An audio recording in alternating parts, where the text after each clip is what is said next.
Representative Linehan. Thank you very much, Madam Chair, and thank you, Dr. Ross, for being here. I do just want to say really quickly before we move on that I do agree with hand washing as needed to keep people from being sick. However, I have to say that hand washing is not a substitute for effective vaccines.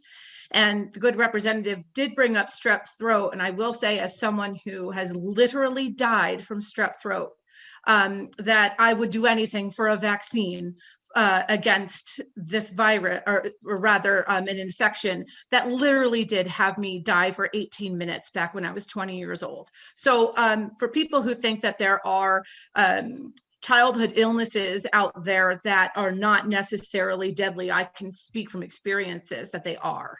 But moving on beyond that, you had mentioned, Dr. Ross, in your testimony about pertussis and your concerns about pertussis.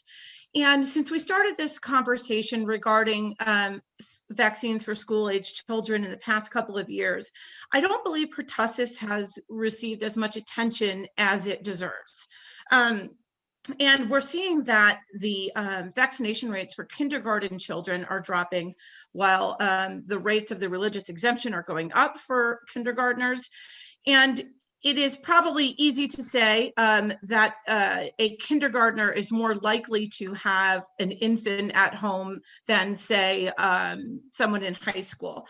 So I'm wondering if you can take a minute to explain about pertussis, this vaccine preventable disease, and explain exactly how it might present in someone older, and then how it could affect someone who is too young to be vaccinated, so that people do understand the real issue behind this vaccine preventable disease. I included in our written testimony about tetanus and pertussis for that particular reason, ma'am.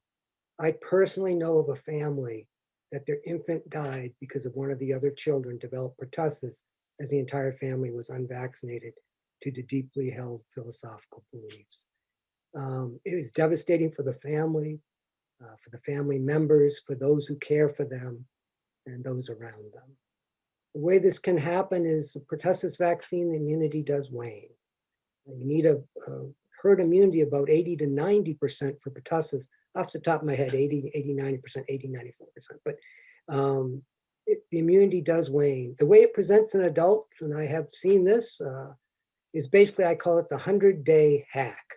You basically cough. The first 3 to 4 weeks are terrible. You may retch, you may vomit when you have the coughing.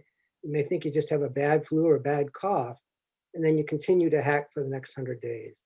For 3 to 4 weeks, you are putting everybody who's unvaccinated at risk, because that's the period you're shedding. So you have a 21-day period where you're putting folks at risk.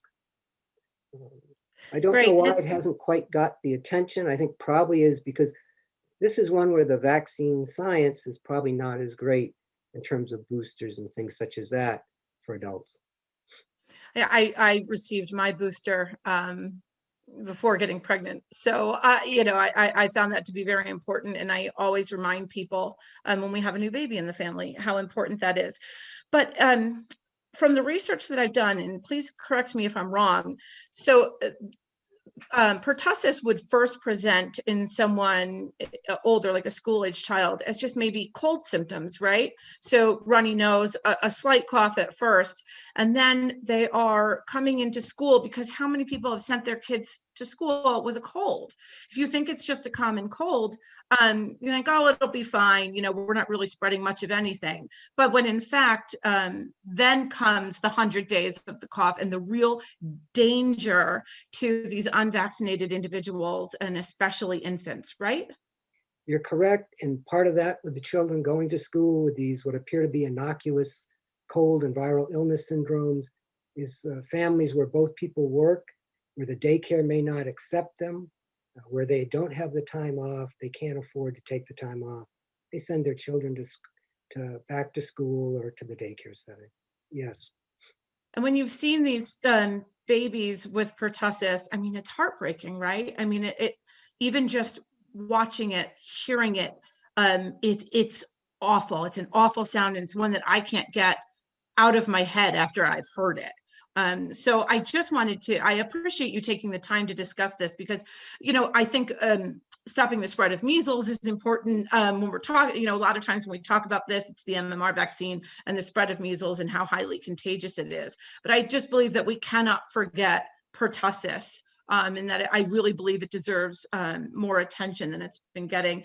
I appreciate your time so very much. And I will say, since you've been here with us and your testimony, I have received countless text messages and emails from constituents and colleagues and former colleagues of yours, actually, who wish to say that you are an incredibly trustworthy individual. And they thank you so very much, as do I, for your time and for your work.